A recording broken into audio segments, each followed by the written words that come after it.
Hello दोस्तों। तो आज इस वीडियो में हम देख रहे हैं NCERT बोर्ड का जो क्लास 9th का इंग्लिश का नया बुक आया है कावेरी। इस बुक में से chapter number 1 how I taught my grandmother to read, मैंने अपनी दादी को कैसे पढ़ना सिखाया, ये चैप्टर आज इस वीडियो में हम डिटेल में समझने वाले हैं। इस चैप्टर को लिखा था सुधा मूर्ति जी इन्होंने, तो इसे हम अभी डिटेल में समझने वाले हैं। अगर वीडियो अच्छा लगे तो चैनल को लाइक शेयर और सब्सक्राइब ज़रूर कीजिएगा। चलिए फिर शुरुआत करते हैं। सबसे पहले रिफ्लेक्ट एंड रिस्पॉन्स के साथ। चैप्टर की शुरुआत में रिफ्लेक्ट एंड रिस्पॉन्स, कुछ क्वेश्चंस आपको एक्टिविटी दी है, उसका आपको रिस्पॉन्ड करना है। Complete the given word web, एक जो वेब दी है उसे आपको फिल करना है। तो क्वेश्चन इसमें ऐसा दिया है कि why is it important to learn how to read and write. Read and write करना क्यों इम्पॉर्टेंट है, इसके आंसर, इसका जवाब आपको देना है। तो सबसे पहले आप दे सकते हैं, देखो, टू बिकम इंडिपेंडेंट, आत्मनिर्भर बनना अगर है, आप चाहते हैं तो you should learn read and right. Second है टू गेन नॉलेज, ज्ञान प्राप्त करने के लिए आपको रीड और राइट करना आना चाहिए, रीडिंग और राइटिंग आनी चाहिए। टू कम्युनिकेट बेटर, अच्छी तरह से संवाद करने के लिए you should learn read and write. Last में आप लिख सकते हैं to get good opportunities jobs, अच्छे अवसर पाने के लिए, अच्छे जॉब्स पाने के लिए आपको रीडिंग एंड राइटिंग आपको आना चाहिए। ओके, और आपकी भी अगर कुछ अच्छे से सुझाव होंगे तो you can write by your own also. ये मैंने कुछ आपको लिमिटेड बताए हैं, ठीक है। Read the question given below, आपको जो क्वेश्चन दिए है उसे आपको रीड करना है और उसके आंसर आपको आपके क्लासमेट और आपके टीचर को बताने हैं। जैसे कि पहला क्वेश्चन है विच लैंग्वेज और languages do your grand parents और एल्डरली रिलेटिव्स स्पीक, कौन सी लैंग्वेज है आपके ग्रैंड पेरेंट्स या फिर आपके एल्डर रिलेटिव्स बोलते हैं। तो इसका अलग अलग आंसर होगा। अगर कोई महाराष्ट्र से तो वो लेके बताएगा कि उसकी ग्रैंड पेरेंट्स जो है या फिर रिलेटिव्स है वो कौन सी भाषा बोलते हैं, मराठी बोलते हैं। यूपी से होगा तो कोई बोलेगा, उत्तर प्रदेश से होगा तो बोलेगा हिंदी है, पंजाब से होगा तो बोलेगा पंजाबी, गुजरात से होगा तो उसका आंसर रहेगा गुजराती। तो आपकी जो ग्रैंड पेरेंट जो भाषा बोलते हैं उसका आंसर आपको यहाँ पे बताना है आपके क्लासमेट्स को और टीचर को, इंग्लिश टीचर को। How do they spend their time, how do you spend time with them, वो अपना टाइम किस तरह से स्पेंड करते हैं। और how do you spend time with them, और आपका टाइम उनके साथ किस तरह से खर्च करते हैं। तो आप इसका आंसर लिख सकते हैं they spend their time praying, pray करने में, पूजा करते हैं वो, watching TV and talking with family, और अपने फैमिली मेम्बर से बातें करने में वो उनका टाइम स्पेंड करते हैं। और आप कैसे करेंगे, इसका आंसर लिख सकते हैं I spend time with them by listening to their stories and helping them, उनकी स्टोरीज सुनकर हम उनके साथ टाइम स्पेंड करते हैं और उनको मदद करके हम उनके साथ टाइम स्पेंड करते हैं। उसके बाद थर्ड क्वेश्चन देखो, what is your favourite experience with them, आपका एकदम ब्यूटीफुल ऐसा एक्सपीरियंस क्या है उनके साथ। तो ये अलग अलग हो सकता है, तो इसका स्टैंडर्ड आंसर आप खुद के मन से भी दे सकते हैं कि किस तरह से आपका फेवरेट एक्सपीरियंस रहा है। तो अगर आप ऐसा भी लिख सकते हैं कि listening their childhood stories, celebrating festivals together, ये आपका फेवरेट एक्सपीरियंस है उनके साथ वाला। ओके, या फिर आपका भी कोई अलग आंसर हो सकता है। Fourth, what is something that the elderly in your family can not do easily but enjoy watching you do. Okay, ऐसा क्या है जो आपके elderly can not do easily, जो आप वो कर नहीं सकते but enjoy watching you do, मगर वो इंजॉय करते हैं जब आप ये सब चीज़ें करते हैं, ठीक है। तो जैसे आप इसका आंसर दे सकते हैं they can not use mobile phone, वो मोबाइल फ़ोन यूज़ नहीं कर सकते अच्छे से ईजिली, बट वो इंजॉय करते हैं जब वो आपको यूज़ करते हुए देखते हैं मोबाइल फ़ोन को या फिर लैपटॉप को। अंडरस्टैंड, तो इसका ऐसा आंसर आप दे सकते हैं, ठीक है। रीड द फॉलोइंग पैसेज, ये कुछ वर्ड्स दिए हैं, उसको अप्रोप्रिएटली आपको प्लेस करना है। ओके, हाईलाइट करना है। सपोज प्रोटैगोनिस्ट है, उसका मतलब क्या है, इसको आपको यहाँ पे बताना है। जैसे कि बॉक्स में जो वर्ड दिए उससे आइडेंटिफाई करना है उसके मीनिंग को।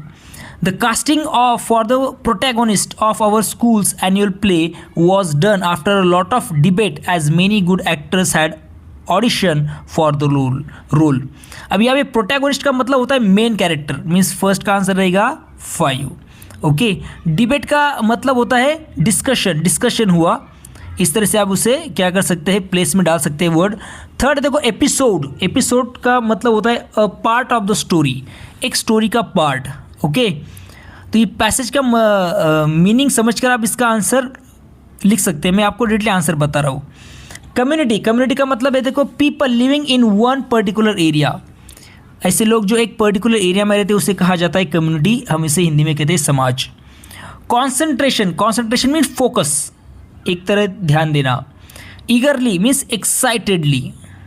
ओके, कन्विंसिंग का मतलब होता है बिलीवेबल। और लास्ट वाला जो है देखो गाइडेड, तो गाइडेड का मतलब आप लिख सकते हैं डायरेक्टेड। तो ये इसका आंसर हो सकते हैं। अभी हम बढ़ते हैं अपने मेन पॉइंट की तरफ। चैप्टर को हम अभी डिटेल में समझने के लिए शुरुआत कर रहे हैं। तो चलिए फिर क्या दिया है। When I was a girl of about 12 means 12 साल, जब मैं लगभग 12 साल की लड़की थी। I use to stay in a village in north Karnataka with my grand parents. Grand parents means दादा दादी। तब मैं अपने दादा दादी के साथ में कहाँ पे रहती थी, तो नॉर्थ कर्नाटका मीन्स उत्तर कर्नाटका में एक गांव में मैं उनके साथ रहती थी। किसके साथ, ग्रैंड पेरेंट्स, दादा दादी के साथ में। दोज डेज, उन दिनों, the transport system was not very good. Transport system means परिवहन व्यवस्था बहुत अच्छी नहीं थी। ट्रांसपोर्ट सिस्टम जो है वो अच्छी नहीं थी। So we use to get the morning paper only in the afternoon. और इसी वजह से हमें सुबह का जो अखबार है वो दोपहर में मिलता था, आफ्टरनून को मिलता था सुबह का newspaper. The weekly magazine use to come one day late. और ये जो वीकली मैगजीन है जिसे हम साप्ताहिक पत्रिका कहते हैं, एक दिन देर से आती थी, एक दिन लेट वहाँ पर वो आती थी उस गाँव में। All of us would wait eagerly for the bus. हम सब उस बस का बहुत उत्सुकता से इंतज़ार करते थे। कौन सी बस का, which used to come with the papers, weekly magazines and the post. वही बस जिसमें अखबार, उसके साथ साथ वीकली मैगजीन्स मीन्स साप्ताहिक पत्रिकाएं और द पोस्ट मीन्स डाक लेकर आया जाता था। उस बस का हम क्या करते थे, बहुत उत्सुकता से, ईगरली हम उसका वेट करते थे, इंतज़ार करते थे। एट दैट टाइम, उस समय, Triveni was a very popular writer in the Kannada language. Triveni जो है वो कन्नड़ा लैंग्वेज में, कन्नड़ा भाषा की बहुत प्रसिद्ध ऐसी लेखिका थी। She was a wonderful writer, वो एक अद्भुत ऐसी लेखिका थी। ठीक है। Her style was easy to read and very convincing. उसकी जो लिखने की शैली थी, पढ़ने में आसान, easy to read and very convincing, और बहुत प्रतिभाशाली थी उसकी लिखने की शैली, writing style. Understand. Her stories usually dealt with complex psychological problems in the lives of ordinary people and were always very interesting.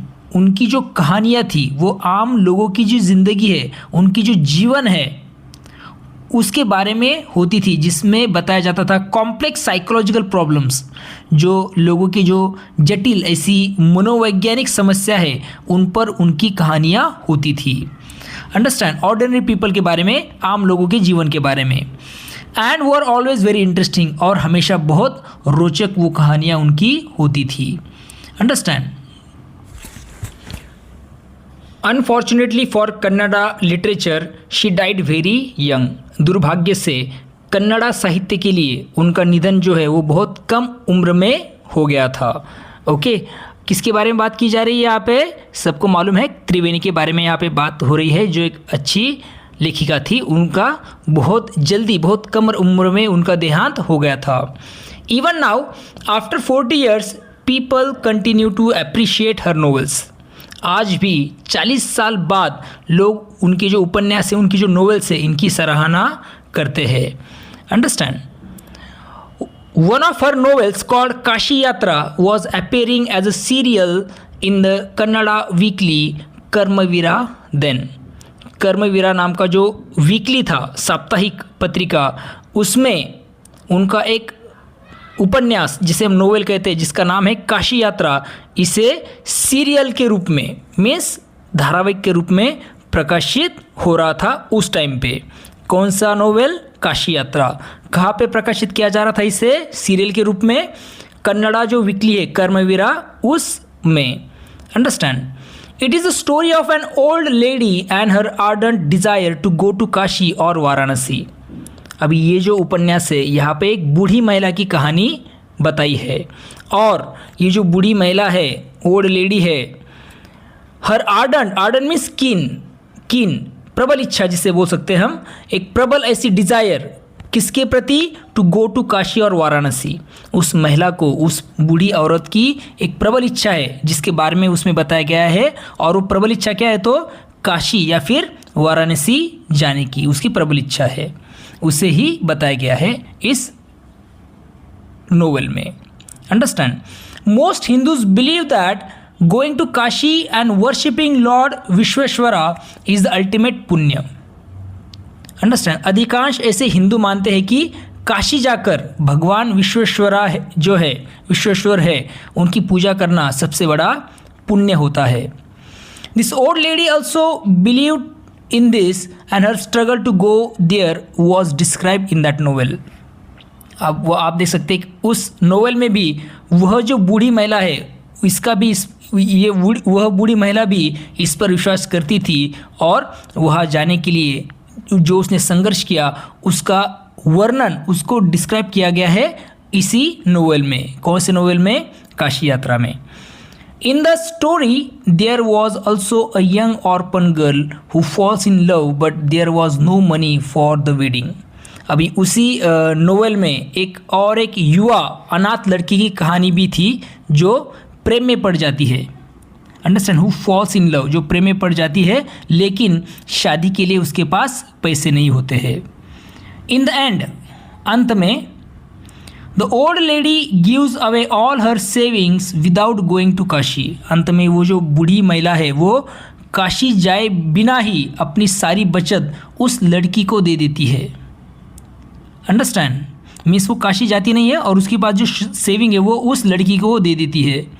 She says the happiness of this orphan girl is more important than worshipping lord Vishweshwara at Kashi.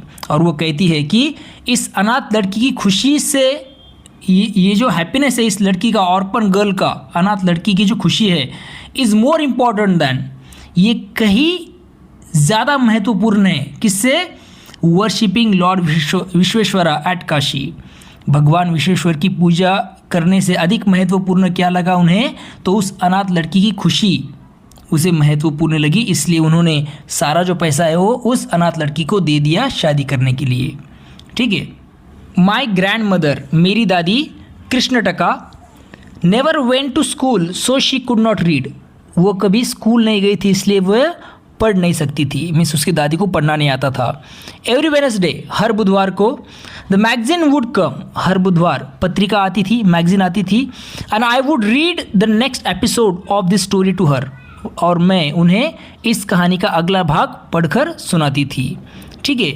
During that time she would forget all her work and listen with the greatest concentration.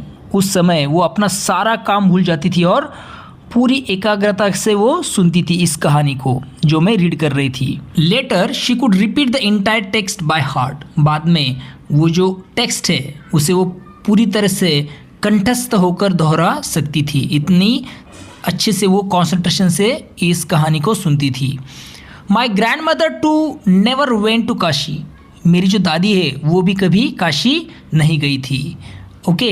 And she identified herself with the novels protagonist. Protagonist means main character, नायिका, इसलिए वो अपने आप को उस novel की जो नायिका है इससे जोड़कर देखती थी, क्योंकि वो जो उपन्यास है, वो जो नोवेल है, ओके, जिसे हम काशी यात्रा बोलते हैं, वो उसमें जो बूढ़ी औरत है उसकी इच्छा थी कहाँ जाने की, काशी को, तो इसकी ग्रैंड मदर भी नहीं गई थी, तो इसकी वजह से वो खुद को उस प्रोटैगोनिस्ट, उस नायिका से जोड़कर देखती थी।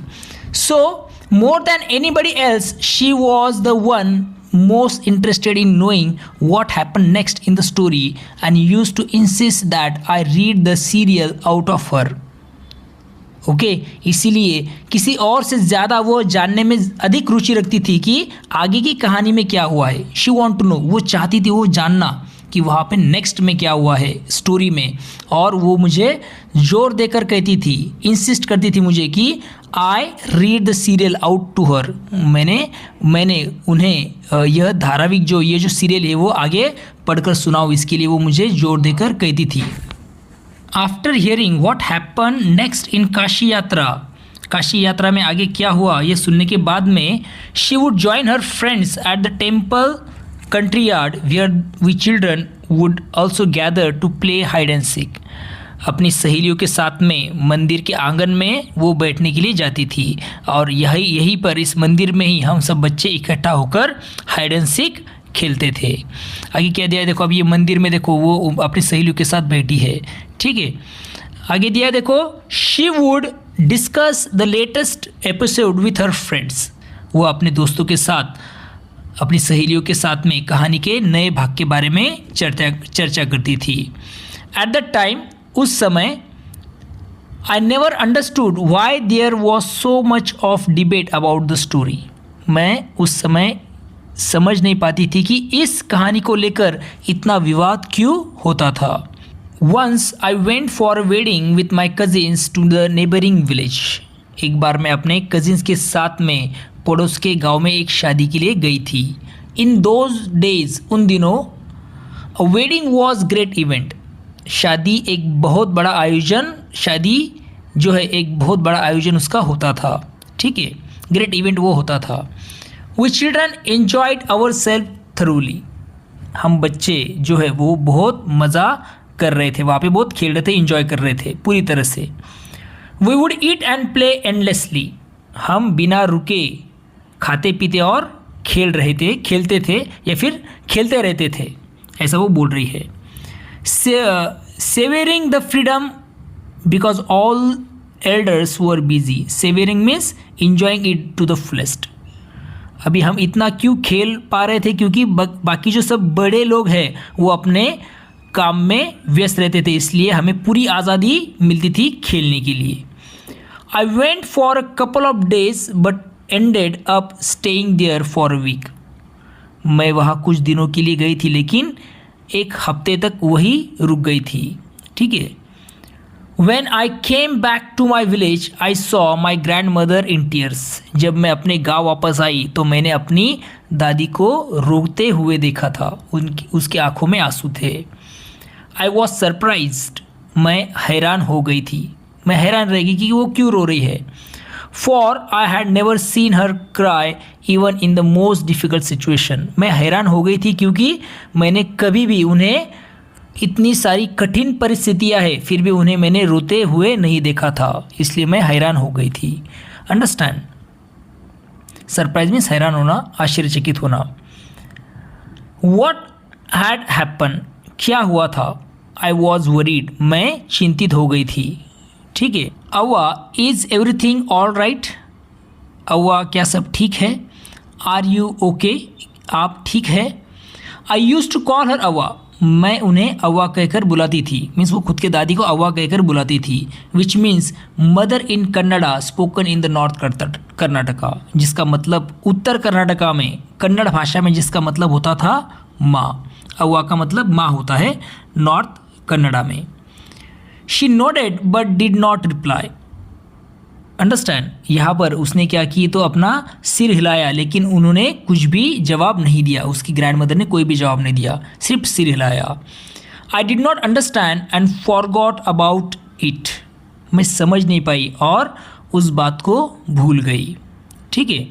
इन the night after dinner we were sleeping in the open terrace of our houses. रात में खाना होने के बाद में हम अपने घर की खुली छत पर सो रहे थे, ऐसा वो वहाँ पर बता रही है।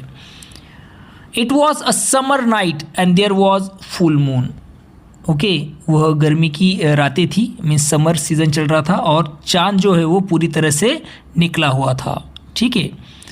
Avva came and sat next to me. Avva आकर मेरे पास बैठ गई। Her affectionate hands touched my forehead. Okay, उसके जो स्नेह भरे हाथ है, उन स्नेह भरे हाथों ने मेरे माथे को छुआ। ओके, मेरे फोरहेड को उसने टच किया। I realized she wanted to speak. I asked her what is the matter. मुझे समझ में आ गया कि वे मुझे कुछ कहना चाहती है और मैंने उन्हें पूछा क्या बात है, what is the matter. Okay, image देख सकते हैं आप, वहाँ पर वो बैठी है, अंडरस्टैंड, उसकी grand mother. When I was a young girl, okay, अभी दादी जी आंसर दे रही है, जब मैं एक छोटी लड़की थी, आई लॉस्ट माई मदर, तब मैंने अपनी माँ को खो दिया। There was nobody to look after and guide me, मेरा ख्याल रखने के लिए और मुझे मार्गदर्शन देने वाला कोई नहीं था। My father was a busy man, मेरे पिता बहुत व्यस्त रहते थे, एंड गॉट मैरिड अगेन, और उन्होंने दूसरी शादी कर ली थी। In those days, okay, in those days people never considered education essential for girls, उन दिनों में लड़कियों को शिक्षा की ज़रूरत नहीं माना जाता था, मीन्स शिक्षा की उन्हें ज़रूरत है ऐसा नहीं माना जाता था, कंसिडर नहीं किया जाता था कि लड़कियों को भी एजुकेशन देना चाहिए, ठीक है, इसेंशियल नहीं था गर्ल्स को एजुकेशन देना।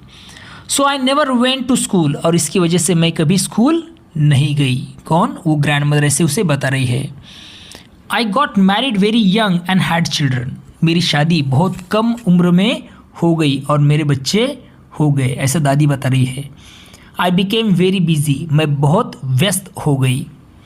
Letter I had grandchildren and always felt so much happiness in cooking and feeding all of you, बाद में मेरे पोते पोतियाँ हुई और आप सबको खाना बनाकर खिलाने में मुझे बहुत खुशी मिलती थी, ऐसा वो बता रही है।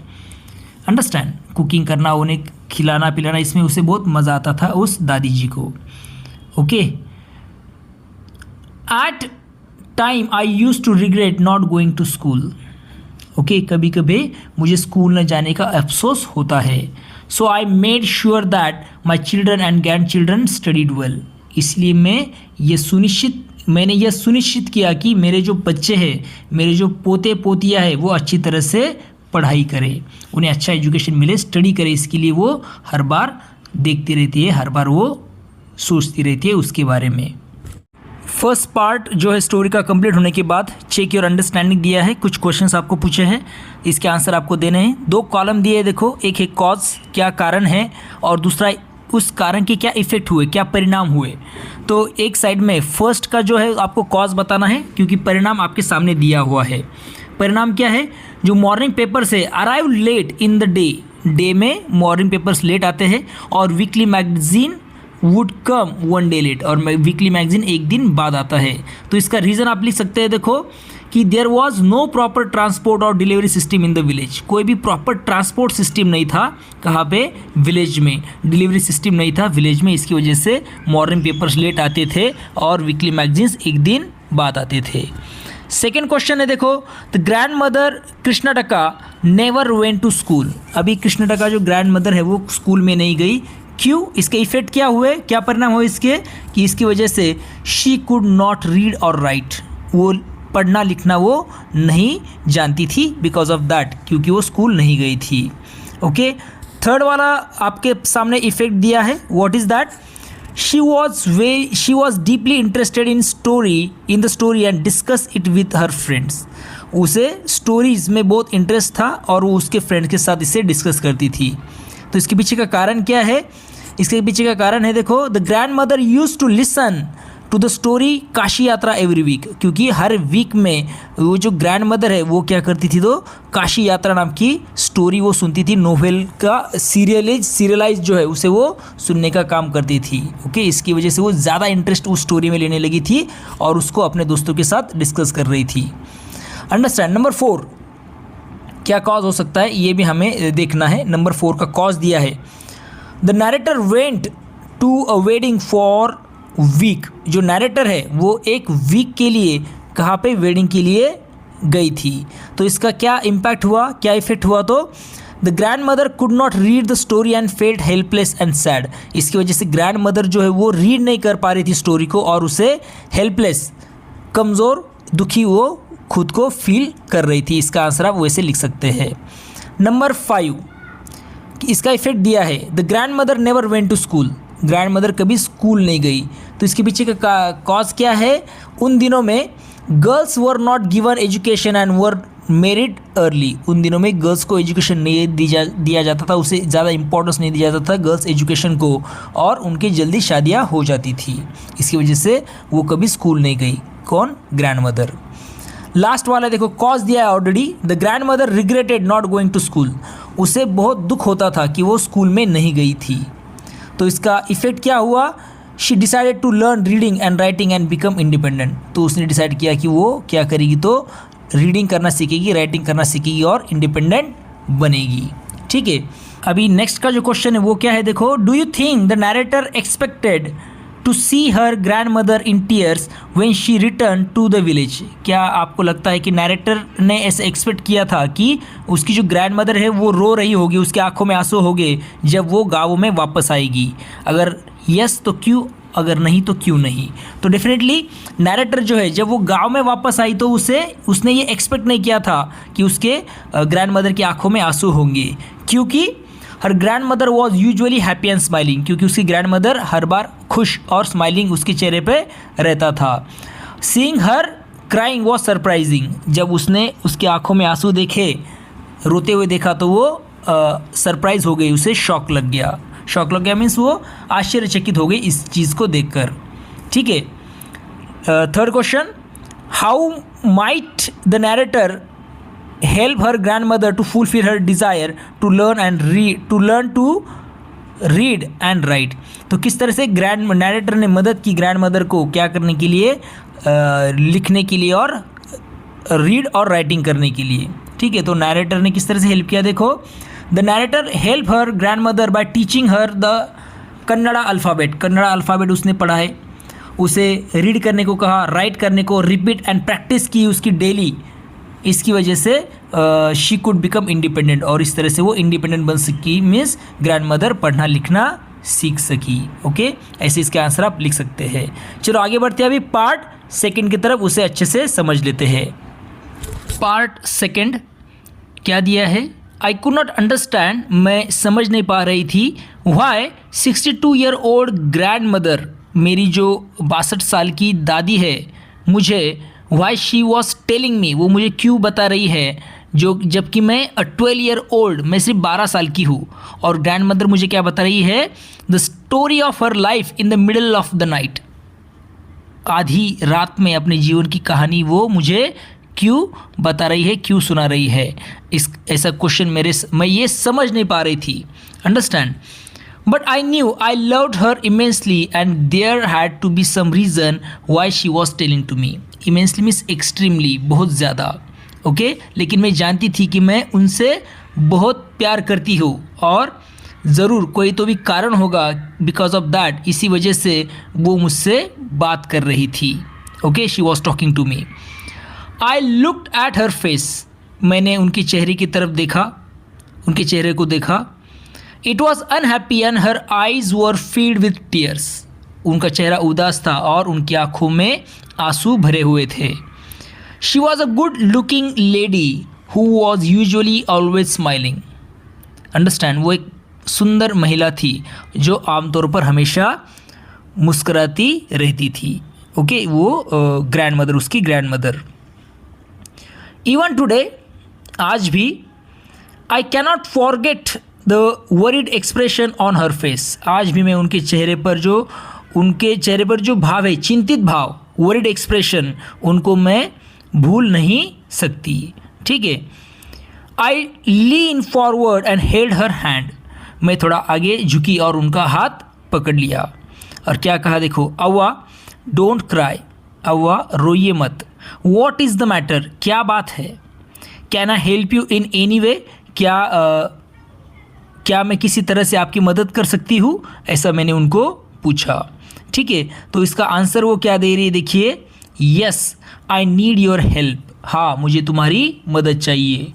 You know when you were away Karmaveera came as usual, तुम्हें पता है जब तुम बाहर गई हुई थी तब कर्मवीर जो है हमेशा की तरह आ रहा था। ये जो जिसे क्या बोला जाए, बोल सकते हैं अपन, ये जो कर्मवीरा जो ये है वीकली, ओके, वो एज यूजुअल मीन्स हमेशा की तरह आया था या फिर आता था।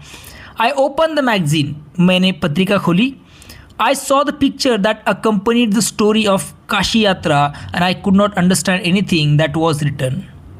ओके, मैंने पत्रिका खोली, मैंने काशी यात्रा की जो कहानी है उसके साथ लगी तस्वीर देखी, लेकिन उसमें जो लिखा है वो कुछ भी मैं वो समझ नहीं पाई। अंडरस्टैंड, काशी यात्रा खोली मगर मुझे वो स्टोरी या फिर वो जो लिखा है वो मैं कुछ भी समझ नहीं पाई। ठीक है। Many times I rub my hands over the pages wishing they could understand what was written. कई बार मैंने पन्नों पर अपने हाथ फेरे, रब किया मैंने पन्नों को, ये सोचते हुए कि काश मैं उस पर जो लिखा हुआ है उसे समझ पाती, उसे अंडरस्टैंड कर पाती जो लिखा हुआ है। But I knew it was not possible. लेकिन मैं जानती थी कि यह संभव नहीं है, पॉसिबल नहीं है। If only I was educated enough. काश मैं थोड़ा पढ़ी लिखी होती। Okay, I waited eagerly for you to return. मैं तुम्हारे वापस आने का बेसब्री से इंतज़ार करती रही। I felt you would come early and read for me. मुझे लगा कि तुम जल्दी आओगी और मुझे पढ़कर सुनाओगी। I even thought of going to village and asking you to read for me. मैंने तो यह तक सोचा था कि गांव जाकर तुमसे पढ़ने के लिए कहूँ। Okay, I could have asked somebody in this village but I was too embarrassed to do so. मैं इस गांव में किसी और से भी कह सकती थी लेकिन मुझे बहुत शर्म आती थी, एम्बैरस फील होता था, शर्म आ रही थी। अंडरस्टैंड, झिझक महसूस करना भी ऐसे बोल सकते हैं हम। I felt very dependent and helpless. वो क्या बोल रही है आगे, मुझे क्या हो रहा था कि मैं खुद को बहुत निर्भर, असहाय ऐसा महसूस कर रही थी, हेल्पलेस महसूस कर रही थी, डिपेंडेंट महसूस कर रही थी। वी आर वेल ऑफ, हम लोग अच्छी स्थिति में हैं। But what use is money when I cannot be independent. लेकिन जब मैं खुद पर निर्भर नहीं रह सकती तो पैसों का क्या फ़ायदा, क्या काम का वो पैसा, अगर आई कैनॉट बी इंडिपेंडेंट, अगर मैं खुद पर निर्भर नहीं रह सकती, इंडिपेंडेंट नहीं रह सकती, क्योंकि वो रीड करने के लिए उस लड़की पे डिपेंड थी। ठीक है, आगे क्या दिया देखिए, I did not know what to answer, मुझे समझ नहीं आया कि क्या आंसर दूँ। अवा कंटिन्यू, अवा आगे बोलती रही। I have decided I want to learn the Kannada alphabet from tomorrow onwards. मैंने तय कर लिया है कि मैं कल से कन्नड़ा जो वर्णमाला है इसे सीखना शुरू करूँगी। आई विल वर्क वेरी हार्ड, मैं बहुत मेहनत करूँगी, ऐसी दादी जी बोल रही हैं। I will keep Saraswati Puja day during Dussehra at the deadline, मैं दशहरा के दौरान आने वाली जो सरस्वती पूजा है उन दिनों में उसके सरस्वती पूजा के दिनों को अपनी अंतिम तिथि डिक्लेयर करती हूँ। डेडलाइन मीन्स मुझे सरस्वती पूजा तक क्या करना है, तो रीडिंग सीखना है। Understand, I will keep Saraswati Puja day during Dussehra as the deadline.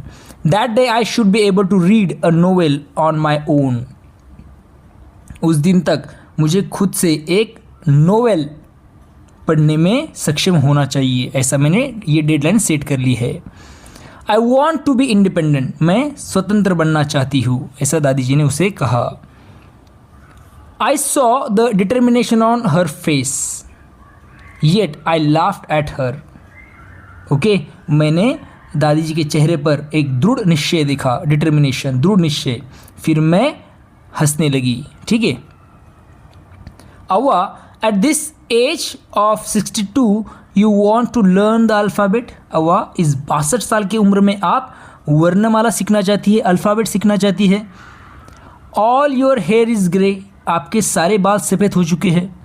Your hands are wrinkle, आपके हाथों में झुर्रियाँ पड़ी है, रिंकल्स आ गए हैं। यू वेयर स्पेक्टेकल्स, ओके, आप चश्मा पहनती हो। And you work so much in the kitchen, और आप रसोई में, किचन में इतना काम करती हो। ओके, और इस उम्र में आप पढ़ना चाहती हो, लर्न करना चाहती हो। Childishly I made fun of the old lady. Okay, तो यहाँ पे चाइल्डिशली का मतलब होता है बचपन में, ओके, बचपने ढंग से। बचपने में मैंने उस जो महिला है, वो जो ओल्ड लेडी है, ओके, उसका मैंने मजाक उड़ाया ऐसा कहकर, okay. Childishly I made fun, मैंने उसका मजाक बनाया, एक बचपने में उसका मजाक बनाया उस लेडी का। बट शी जस्ट स्माइल, लेकिन उन्होंने सिर्फ मुस्कुरा दिया। For a good cause if you are determine, अगर अच्छे काम के लिए आपका निश्चय दृढ़ है और आप आपका निश्चय दृढ़ कर लेते हैं, you can overcome any obstacle, आप किसी भी बाधा को पार कर सकते हैं। ऑब्स्टैकल मीन्स बाधा, तो उसे आप पार कर सकते हैं, ओवरकम कर सकते हैं, हरा सकते हैं। I will work harder than anybody but I will do it, मैं सबसे ज़्यादा मेहनत करूँगी लेकिन मैं यह करके ही रहूँगी। मीन्स रीडिंग करना है, ये उसने डिटरमाइन कर लिया था, डिसाइड कर लिया था। किसने? उस ओल्ड लेडी ने। For learning there is no age bar, सीखने के लिए कोई उम्र की सीमा नहीं होती। Understand. The next day onwards I started my tuition, अगले दिन से मैंने क्या किया, तो उन्हें पढ़ाना शुरू किया। अभी वो लड़की ने उसने पढ़ाना शुरू कर दिया, याद रखिए। तो वो बोल रही है कि नेक्स्ट डे से, दूसरे दिन से मैंने उन्हें पढ़ाना शुरू कर दिया। अवा was a wonderful student, understand, अवा एक बहुत अच्छी छात्रा थी, स्टूडेंट थी, ठीक है। The amount of homework she did was amazing, वह जितना होमवर्क करती थी वो अच्छा, अमेजिंग, एक आश्चर्यकारक था। She would read, repeat, right and recite, वह पढ़ती, उसे रिपीट करती मीन्स दोहराती, राइट मीन्स लिखती, और रिसाइट मीन्स याद करके सुनती। अंडरस्टैंड, याद करके सुनाती, वो रिसाइट करना मीन्स सुनाना, याद करके वो सुनाती थी। I was her only teacher and she was my first student, मैं उसकी एकमात्र शिक्षिका थी और वह मेरी पहली स्टूडेंट थी, वह मेरी पहली छात्रा थी, स्टूडेंट थी। Little did I know then that one day I would become a teacher in computer science and teach hundreds of students. Understand, तब मुझे बिल्कुल पता नहीं था कि एक दिन मैं कंप्यूटर साइंस की शिक्षिका बनूंगी और सैकड़ों विद्यार्थियों को पढ़ा पाऊंगी, ऐसा मुझे उस वक्त बिल्कुल पता नहीं था, ठीक है। Dussehra festival came as usual, Dussehra का जो त्यौहार है, फेस्टिवल है, हमेशा की तरह वो आ गया, ठीक है। Secretly I bought Kashi Yatra which had been publish as a novel by that time. Understand, मैंने चुपके से काशी यात्रा खरीदी, और अभी ये जो काशी यात्रा है पहले सीरियल में वो छपती थी, बाद में उससे एक उपन्यास के रूप में, एक नोवेल के रूप में प्रकाशित वो हो चुकी थी, तो उसे मैं लेके आई, उसे परचेस करके मैं लेके आई, उसे खरीद लिया मैंने, ऐसा, okay. My grandmother called me, मुझे मेरी दादी जी ने बुलाया, to the puja place and made me sit down on a stool, मेरी दादी ने मुझे पूजा करने की जो जगह है वहाँ पर बुलाया और मुझे एक स्टूल पर बैठा दिया। She gave me a gift of frock material, उन्होंने मुझे फ्रॉक का कपड़ा एक गिफ्ट के तौर पर दे दिया, उपहार में दिया।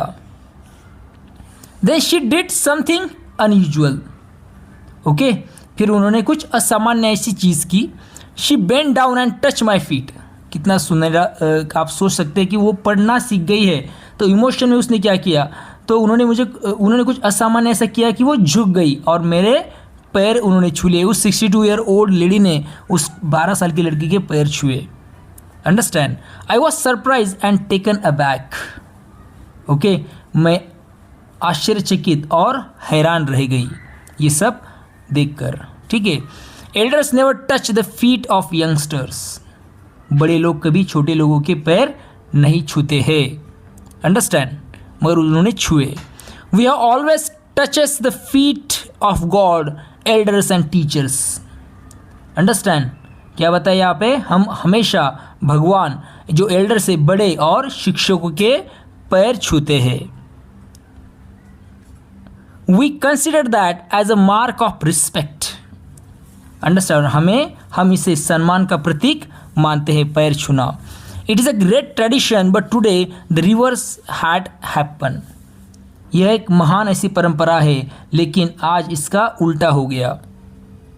इट वॉज नॉट करेक्ट, यह सही नहीं था क्योंकि वो 62 ईयर की लेडी ने उनका पैर छुए। अंडरस्टैंड, इसलिए उसे लगा कि ये सही नहीं है। उस 12 साल की लड़की को ऐसा लगा। आगे क्या दिया देखो, she said I am touching the feet of a teacher not my grand daughter, that is the line. ये सबसे अच्छी लाइन है। तो उस दादी जी ने कहा कि मैंने अपनी पोती के पैर नहीं छुए बल्कि एक शिक्षक के पैर में यहाँ पे छू रही हूँ। A teacher who taught me so well, ऐसी शिक्षक जिसने मुझे इतने अच्छे से सिखाया। Understand, taught me so well with so much of affection that I can read any novel confidently in such a short period। क्या बताया उसने, मैं शिक्षक के पैर छू रही हुई, जितने अच्छे तरीके से अच्छे से उन्होंने मुझे स्नेह से पढ़ाया है, इसकी वजह से मैं कम समय में भी रीडिंग करना सीख चुकी हूँ और आत्मविश्वास के साथ मैं अभी नोवेल पढ़ सकती हूँ, ऐसा दादी जी ने कहा। ठीक है, नाउ आई एम इंडिपेंडेंट, अब मैं आत्मनिर्भर हूँ। It is my duty to respect a teacher. Okay, यहाँ पे आगे बताया कि एक शिक्षक का सम्मान करना मेरा कर्तव्य है, ये मेरी ड्यूटी है। ठीक है, क्योंकि वो लड़की उसकी शिक्षक थी। ठीक है, is it not written in our scriptures that a teacher should be respected irrespective of the gender and age. Okay, क्या हमारे शास्त्रों में नहीं लिखा है, स्क्रिप्चर्स में नहीं लिखा है कि शिक्षक का सम्मान करना चाहिए, चाहे उसका लिंग या फिर उम्र कुछ भी हो, उसका जेंडर क्या है ये ज़रूरी नहीं है, उसकी उम्र क्या है ये ज़रूरी नहीं है, मगर उनका सम्मान करना चाहिए। ऐसा हमारे शास्त्रों में लिखा नहीं है क्या, ऐसा वो पूछ रही है। I did return her namaskara to her by touching her feet and gave my gift to my first student. Okay, मैंने भी उनका नमस्कार लौटाया और उनके पैर छुए। ठीक है, और अपने पहले विद्यार्थी को अपना पहला उपहार गिफ्ट दिया। ठीक है, she open it and read immediately the title Kashi Yatra by Triveni and the publisher's name. उन्होंने उसे खोला और तुरंत काशी यात्रा का शीर्षक जो त्रिवेणी द्वारा लिखा गया था और साथ ही साथ प्रकाशक का नाम उन्होंने पढ़ लिया। I knew then that my student had passed with flying colours. Okay, तब मुझे पता चल गया कि मेरी छात्रा जो है उसने बहुत अच्छे अंकों से सफलता प्राप्त कर ली है। यहाँ पे ये जो आगे बढ़ते हैं तो चेक इन अंडरस्टैंडिंग, तो आपको ट्रू फॉल्स फाइंड आउट करना है। यहाँ पे कुछ क्वेश्चंस पूछे हैं तो आपको ये चैप्टर कितना समझा इससे आपको समझ में आ जाएगा, आप उसे वेरीफाई कर सकते हैं। तो पहले आप आंसर देने का ट्राई कीजिए, मैं तो आंसर बता रहा हूँ, बाद में इसे प्ले करके इसे देख लीजिए मेरे आंसर जो मैंने आपको बताए हैं। तो फर्स्ट क्वेश्चन है देखो, the grand mother wanted to learn the Kannada alphabet to gain independence. क्या जो ग्रैंड मदर है वो चाहती थी कन्नड़ा अल्फ़ाबेट सीखना क्योंकि वो खुद इंडिपेंडेंट बनना चाहती थी, आत्मनिर्भर बनना चाहती थी। तो इसका आंसर है ट्रू, यस, वो चाहती थी इंडिपेंडेंट बनना। Second, the grand mother asked someone in the village to read Kashi Yatra to her while the narrator was away. Grand mother ने किसी से पूछा विलेज में कि आप क्या करो, काशी यात्रा रीड करो। किसके लिए? उसके लिए, ताकि वो सुन सके जब नैरेटर जो है वो बाहर गई थी तब। तो इसका आंसर है फॉल्स, क्योंकि उसे एम्बैरस हो रहा था, उसे कुछ कम लग रहा था, अपमानित उसे ऐसा फील हो रहा था, इसलिए उसने किसी से गांव में पूछा नहीं कि काशी यात्रा रीड करो उसके लिए। तो सेकंड का आंसर फॉल्स रहेगा। Third, the narrator was the grandmother's first teacher and taught her how to read Kannada. जो नैरेटर है इस कहानी का वो जो है ग्रैंड मदर का पहला टीचर था and taught her how to read Kannada, और उसी ने पढ़ाया कि कन्नड़ा किस तरह से रीड करते पढ़ते हैं। तो इसका आंसर भी ट्रू है। Understand. Fourth question, the grand mother believed that there was no age limit for learning. Grand mother ऐसी समझती थी कि कोई उम्र नहीं होती है सीखने की। तो इसका आंसर भी ट्रू ही है। Fifth, the grand mother touch the narrator's feet as a mark of respect for her as a teacher. Grand mother ने उस नैरेटर के पैर छुए as a respect okay, for her as a teacher, एक teacher के तौर पर उसने उस छोटी बच्ची के पैर छुए थे। ओके, इसका आंसर भी ट्रू है। लास्ट वाला जो है, व्हाट इज दैट?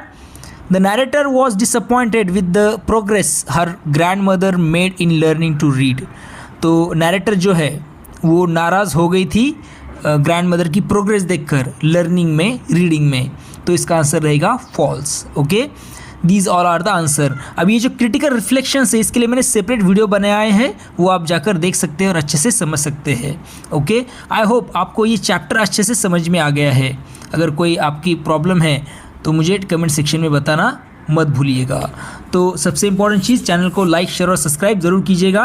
फिर मिलेंगे नए वीडियो के साथ। देखते रहिए सुबोध फाउंडेशन हिंदी, ये अपना यूट्यूब चैनल को लाइक, शेयर और सब्सक्राइब ज़रूर कीजिएगा। तब तक के लिए thank you and take care.